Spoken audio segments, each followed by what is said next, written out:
Black Marines in the Pacific, as well as Black Americans in other theaters, described white photographers and newsreel cameramen turning their lenses away when Black troops were in view.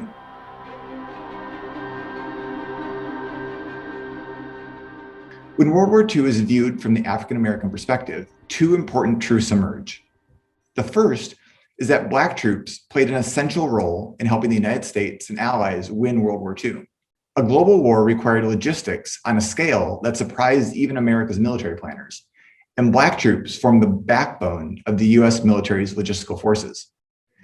Black troops fought courageously when given the opportunity in combat, but it was this behind-the-scenes support and supply work that helped the Allies win the war. The second is that Black Americans saw World War II as a fight against racism abroad and at home. Black Americans understood the war as a fight over ideas and policies as much as a battle over territory and resources. This meant defeating Nazi Germany and the Axis powers was only half the battle. Winning the war would only be a partial victory if the United States did not also overturn racial discrimination at home. This was called the Double Victory Campaign: victory over fascism abroad and victory over racism at home. For Black Americans, the fight against white supremacy continued long after the surrender of the Axis nations. Black veterans returned from the war and became key players in the civil rights movement across the country.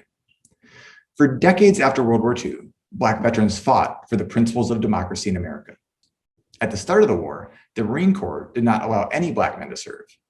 In the Navy, policies dictated that Black Americans could only be drafted or volunteer for the messman branch, where they would serve and feed white officers. And all of the military was racially segregated. This policy of segregation was costly and inefficient because it required the construction and maintenance of separate and redundant training facilities, as well as additional logistical planning for troop transportation deployments. Segregation made no sense for a military that was about to fight a global war on an unprecedented scale.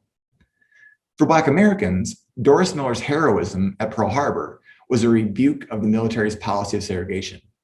Miller showed that Black men could perform bravely in combat if only given the opportunity.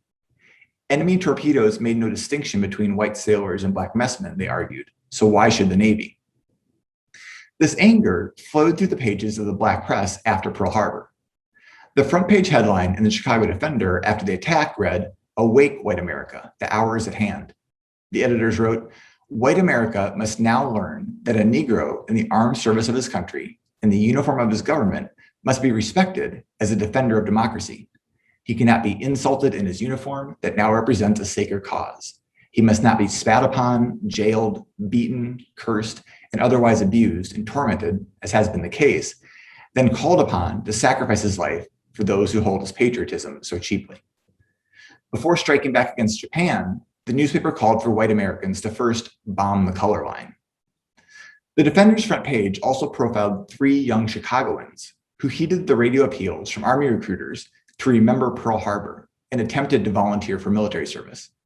21-year-old Edgar Davis, 19-year-old Lewis Grady, and 20-year-old Mitchell Jordan stood in line with hundreds of other men, but were turned away by the recruiting officer because the Army did not have enough all-Black units to accommodate them. "Don't you accept American citizens in this Army?" Davis asked. Just imagine what this would feel like, to volunteer to serve your country after the attack on Pearl Harbor, only to be turned away because of the color of your skin. It was humiliating and infuriating. Starting early in the war, Black troops played a vital role across the Pacific, building runways, roads, and other critical infrastructure. It was a preview of the work Black troops would do later in the war, transporting vital war supplies inland from the beaches of Normandy and building the 1,000-mile-long Lido Road between India and China. Black troops did the dirty, arduous work that was vital to the Allies' military strategy. While Black troops were initially barred from taking up combat roles in World War II, an important barrier fell in the Pacific Theater in the spring of 1944, when the 24th Infantry Regiment and the 93rd Infantry Division became the first Black infantry troops to see combat in the war. Earlier in the year, the Allies had largely seized control of the Pacific and began to pressure Japan from 2 directions.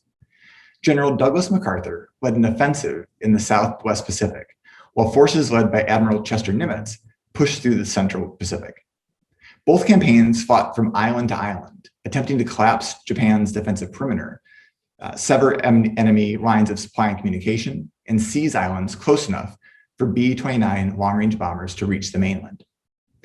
Black infantry troops arrived as reinforcements at Bougainville Island, halfway between New Guinea and the Solomon Islands, after the majority of Japanese soldiers had been defeated.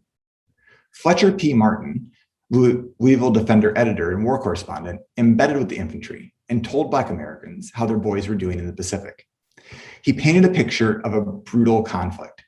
Black soldiers on jungle patrols tripped over the twisted, bloated corpses of enemy dead. Flamethrowers, bayonets, and sniper fire became part of everyday life. A repulsive stench permeated the damp air.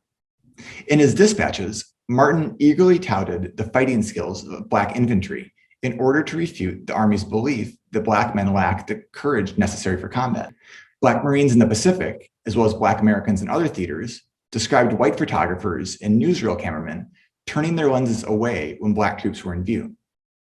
Across the South, Black veterans faced deadly violence, not by Japanese or German soldiers, but from their own countrymen. The New York Amsterdam News argued that every Negro with this country's uniform on is a refutation of the Southern racial caste system. Black newspapers carried grim news of the campaign of terror against Black veterans and said the names of the victims. New York Amsterdam News war correspondent Dan Burley told readers that even though Black troops established an impressive record in every theater of the war, the bigger battle began when they returned home. He wrote, "The veteran from Okinawa may well be lynched on the streets of a Georgia town, if he does not step off the sidewalk when a white woman or man passes. He had better not wear his uniform or battle ribbons in certain towns in Mississippi." For Black Americans, this post-war reign of terror against veterans made victory parades and talk of American democracy ring hollow. Racial violence against Black people was not new, but seeing lives taken so regularly, so casually, and so carelessly made it clear that these were not isolated examples of bad cops or racist citizens, but rather a pattern of violence that demonstrated that the country did not equally value Black lives.